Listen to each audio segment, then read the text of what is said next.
checked out Hunt, Horrors of the Gilded Age, a new third-person shooter. Trailer. Now, Ben, Game we is just set saw in the a pretty 1800s and is described as a flying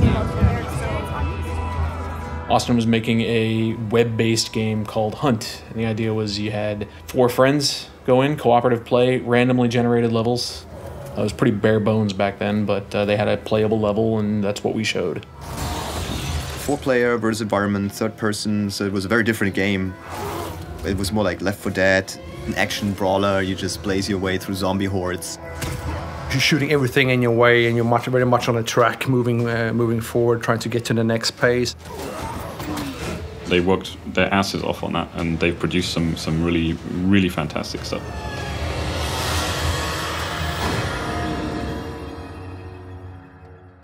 Crytek went through, let's say, difficult time, so we had to restructure the company.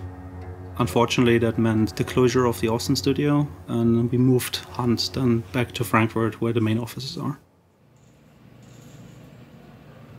It took us, I think, 3 to 4 months to look at the game, look at the potential of the game, getting into the designs, getting into the implementation, seeing to what level we could take it. There was a game there. It was just a very different game to what the core competency in Frankfurt has been. 4 days ago, NASA picked up a high-frequency signal emanating from the center of the mountain. Frankfurt Studio has always been making the Crysis games. It's been making the Far Cry game before. This is where the first-person shooter skill set lies. Locate and evacuate. We've done really realistic games in the past, visually. Sandboxy games where you can freely pick your path and walk through the environment and be creative in it. And we try to go more in this direction. Keep the same name, same sort of setting and era, but the game would essentially be rebooted from the beginning. That is a hard decision to make, and that was not one we did very lightly. You have to match the project with the team. And if the team brings a certain amount of skill set, but the project requires a different skill set, either you need to now adapt to that, which means you need to hire specialists that fill the gap, or retrain people, or you change the project. And we opted for changing the project.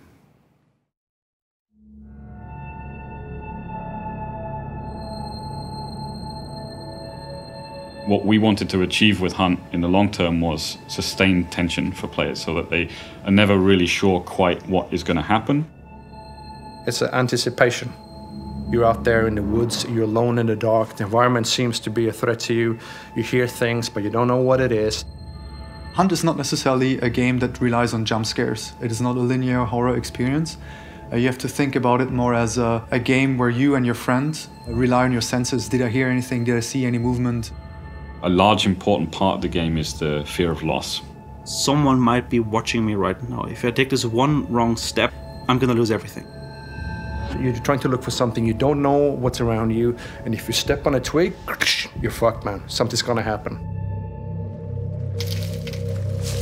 The game is set basically at the last half of the 19th century, primarily in Louisiana. We have a large open world map. Players can pick a number of targets that they want to try to track down.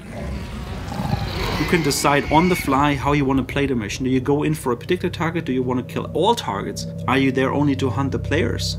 For example, it's a valid strategy to let one team do the work, and you can stalk them along and wait until they get the reward from the mission, try to take it off them. In our game you can play it in any way you want to, but normally reckless players are dead players.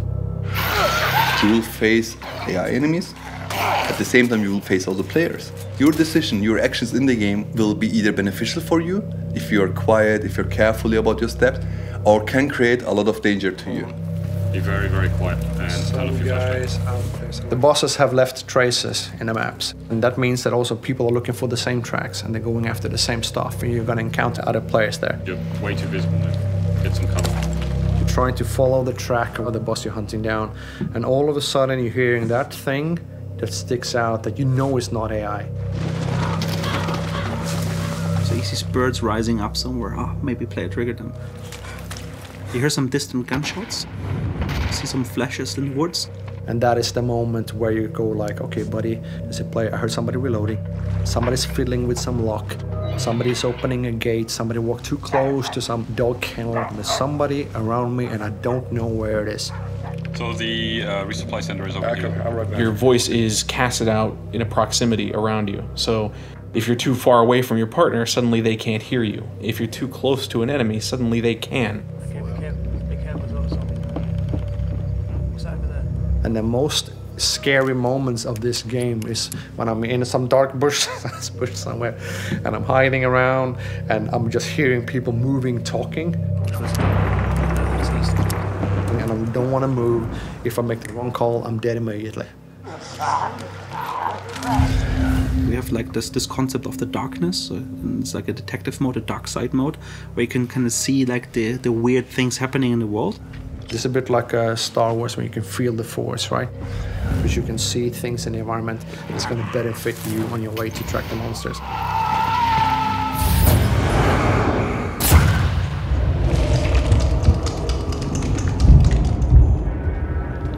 So you're actually at the boss. It's the boss fight. All right, man. The spider's gonna be in here. I saw him. Then you have the kill and the banishing phase. The banishing phase is a defensive mission. It takes a little bit of time to open a portal to hell and send the boss back, which will send a signal to the whole map. Somebody is doing something over there. We call it the hunter becomes the hunted. Dogs, spot. There's a guy coming in the southwest entrance. The boss will leave a token, which you will take up. Now you need to get the fuck out of dodge. Use a mission and we kill him. Quick, the other guys are still behind us.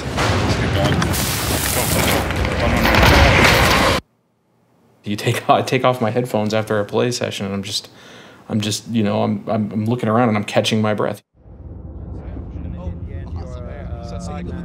We're here with Magnus and Chris, and we're going to be talking about Hunt Showdown. This is the kind of game that I enjoy playing, and I think that's probably the best situation to be in when you're working on something. Being able to work on the product you would really like to play yourself day and out. This is a great opportunity. This game was all about gameplay. It was gameplay first from day one on, and we played very ugly looking maps that were just gray boxes most of the time until it was fun. When you talk about your game and then you say it will be intense, it will be risk-reward and stuff like that, yeah, that's what producers and people say, right, when they do a game. But seeing people that are not Crytek, and you will hear a lot of people saying, fuck, and like, dude, and what the fuck? Well, how can I play this? I want to play this. There's nothing quite like it out there. I mean, it's from somebody who plays a lot of games. I mean, this is a unique game. Crytek has a reputation for these visual things and the visual fidelity and stuff, but everybody here is a gamer. So within the team, there couldn't be more agreement upon making a fun game.